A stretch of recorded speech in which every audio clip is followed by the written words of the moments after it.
Hey everybody, it's EK from EK Gorman Designs, and I am coming in with a new video. The other day, about a week or so ago, I published a Kill the Craft Pad, and the only thing I had left were these 12 Zodiac Designs ephemeras, and I thought it'd be really fun, since it was the only things I had left. I was out of paper completely, that if I created mixed media backgrounds for each of the Zodiac signs.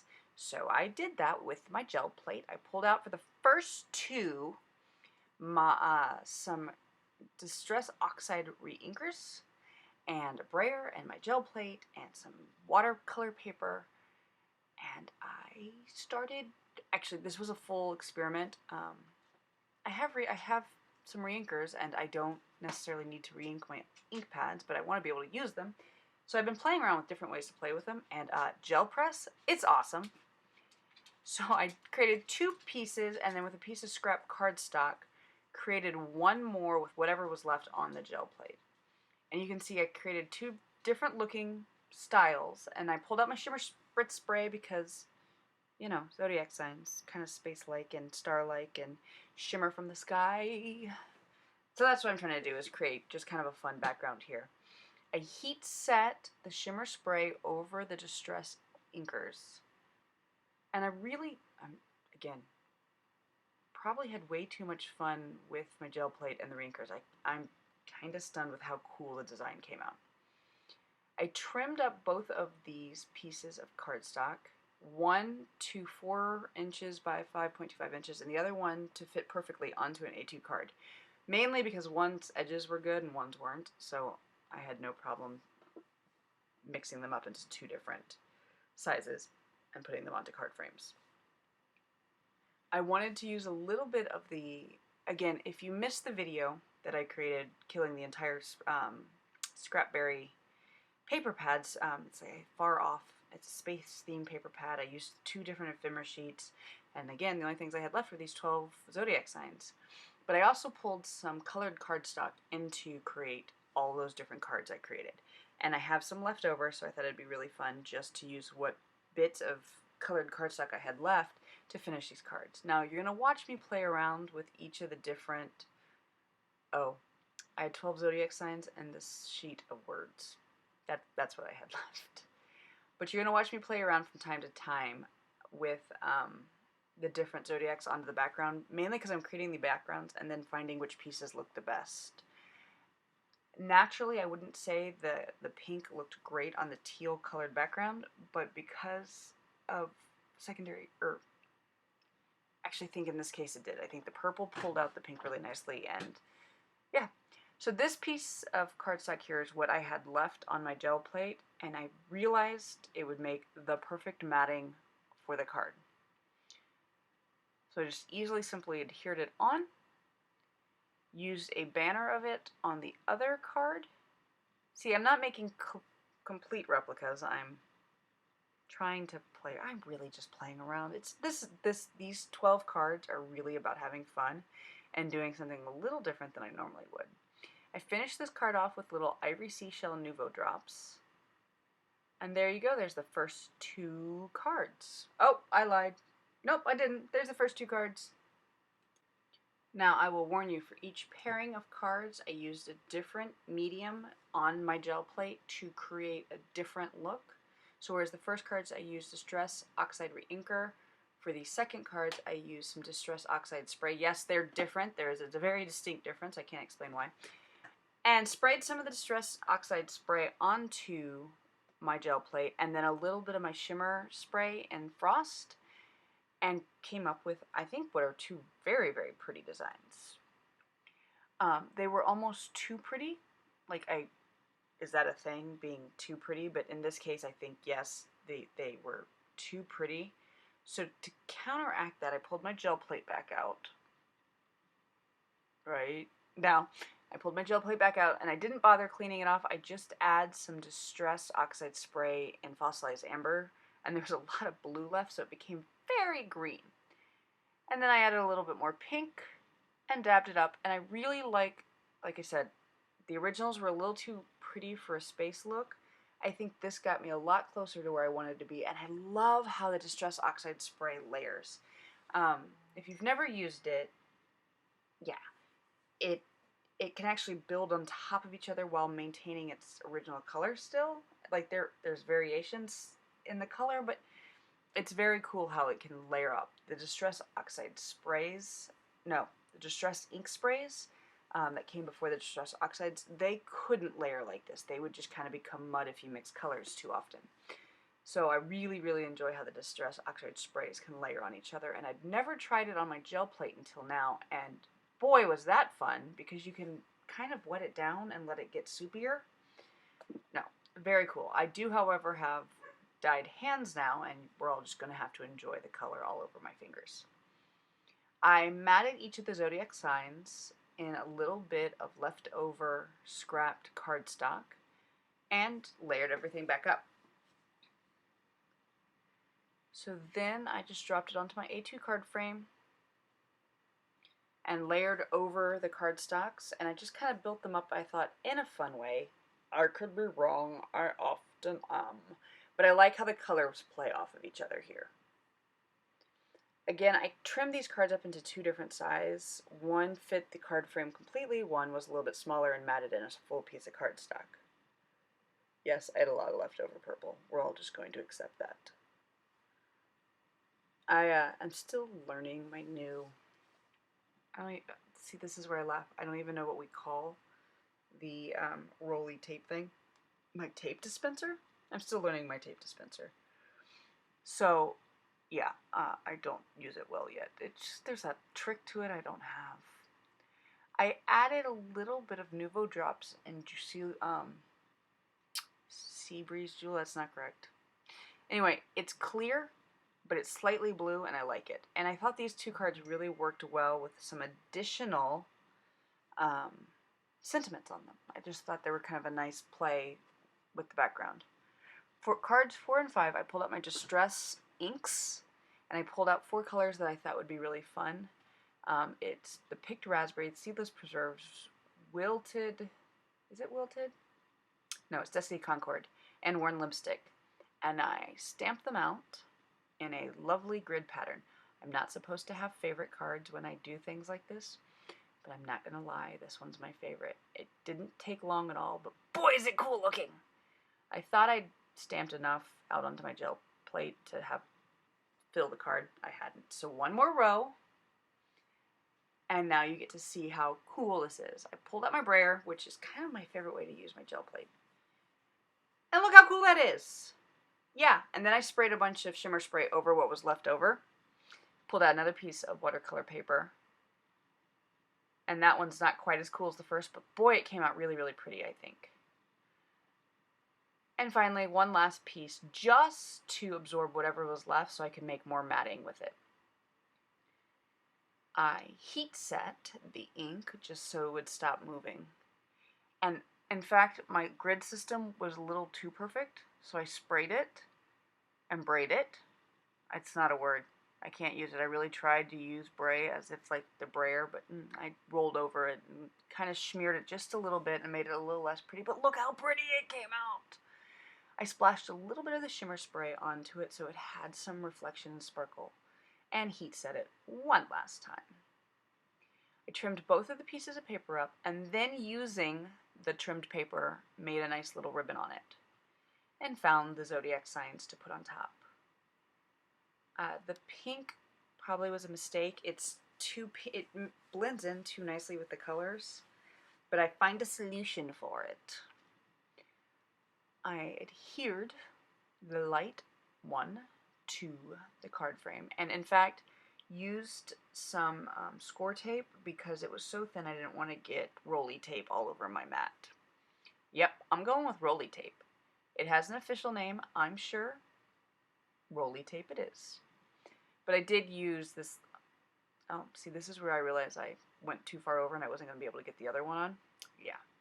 So I pulled it up and pushed it back down. That's the nice thing about this particular rolly tape, is it gives me just a little bit of time to make a mistake and pull it back up before it adheres completely to the paper. And it does adhere completely to the paper. So I finished this card off by dropping on the Zodiac sign, and then went over to the second card, which is still my favorite. Even though, don't tell the other cards that. They're going to get their feelings hurt. Dropped a little more score tape onto the scrap of paper that I had trimmed off, adhered it properly to the side, and added the Zodiac sign. This card I felt needed a little nouveau as well, so I pulled out some glittery pink sherbet shimmer and dropped just a little bit on to the top of it. And I love how these came out. I think this might be, yeah, it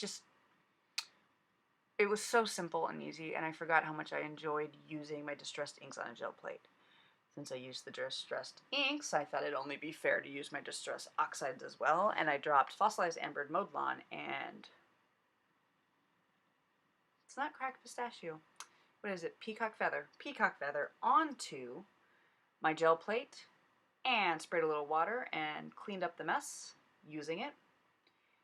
And a third time just to clean it up. And I really did use that brayer to kind of get whatever's left on the paper. I heat set everything, and it was too bright to kind of fill in that space theme that I'd been doing on all the cards.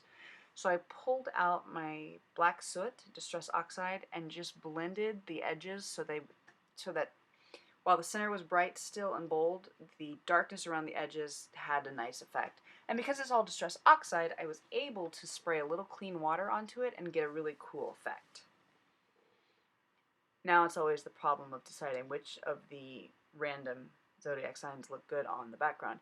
That's how much thought I put into it. It was based off the color of the zodiac sign and not what actually the zodiac sign may stand for the decisions I made it. I'm sure there are going to be people who are like, oh, you should have used the Capricorn on the dark gray background because Capricorn means, I don't know what it means.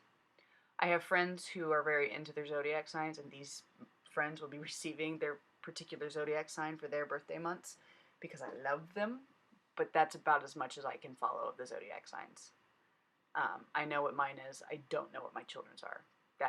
Yeah. I really glad with all of these cards I created this additional third piece that I could mat out. I thought it was because there's so little ink on these third pieces in comparison to the first two pieces, they really became the perfect mats to use on the card frames, or on the cards. And it was a happy accident, and it's the best thing I think I did with all 12 of these cards, was have this lighter third piece mat that matches perfectly. Again, I pulled out a little bit of Nouveau, this time in Clear Morning Dew, added a few drops, and called these cards almost done. I added a sentiment to them because they were kind of plain and boring, but the sentiment I thought finished them both nicely. And I love how the black soot creates kind of an environment and atmosphere around both of these cards. I really wanted to change things up for cards 9 and 10 and experiment with what's could have potentially gone so wrong and so ugly. I pulled out some Nouveau expanding mousse in 3 different colors, ironically red, white, and blue, and then put them on the gel plate, put a little water on them, speared them around, and then lifted them up onto some watercolor paper. I needed more white, but I didn't want to contaminate my white, so I just used like multiple fingers to get it on there, and lifted what was left there of that third onto a second piece of paper. And you'll notice there's some really large clumps and glumps. That works out well for me in the end because I pull out my heat tool and heat set the expanding mousse. I wasn't certain the mousse would expand. It still expanded, which makes it awesome. Yes, this turned out awesome. Total experiment. Many will consider it a failure because it's really grungy. I mean, even I will admit it's really grungy looking, but it's so cool. I wish you could see all the different texture that's actually on these cards. Unfortunately, because of the angle I'm filming at, you can't see how much the mousse expanded, but it's so cool. I trimmed both of them up, cutting off the ugly edges. Yes, there's ugly edges on anything you do with a gel plate. Now, I'm not going to lie, it's been a really long time since I used my gel plate. I may have cleaned up my crafting space and rediscovered my gel plate, and thus the experimenting began because I was like, oh, I haven't used it in forever, and I remember loving using it, and now we're using it. A little black soot around the edges kind of took away some of that bright white that just happened to be there, and no, pink was not going to work with this color combination. I adhered both of these expanded moose backgrounds onto my card frames. You can see I trimmed them up to fit the card perfectly well, and then adhered them very badly, because sometimes that's how life works out. I should almost always have a border, because I am not good at gluing things down. And this time, because the moose was expanded, I was never going to get the Zodiac sign ephemera to lay flat. I used the three-dimensional tape to lay it down onto the background, so that way it looked intentionally popped up as opposed to artificially moose expanded popped up. And there's so much going on in this background. There's definitely a decision by me to keep things simple. It did need a little bit of flair and a little bit of, you know, something special. So I pulled out the black ebony black Nuvo drops and added just a few drops, and it kind of grounded everything down, believe it or not. I really think the drops did exactly what they were supposed to do and help focus things in. And I can't believe the expanding moose worked, but it did. My final two cards, I just pulled out some basic acrylic. It's really kind of inexpensive acrylic paint, and did a traditional gel plating with the acrylic. I do, however, love the color combination. Purple and blue is such a perfect space color. And while these backgrounds alone would have been perfect, I decided to go a little bit further, and apparently this acrylic paint is no longer functioning well. But I pulled out a couple of stencils and did the traditional stenciling gel plating technique, where one I use what comes through the stencil, and the other one I use what the stencil leaves behind. And I did it twice with two different stencils. I did it once with a Studio Light stencil and once with a Kaiser Craft stencil. I made some probably poor decisions in which stencils I use, because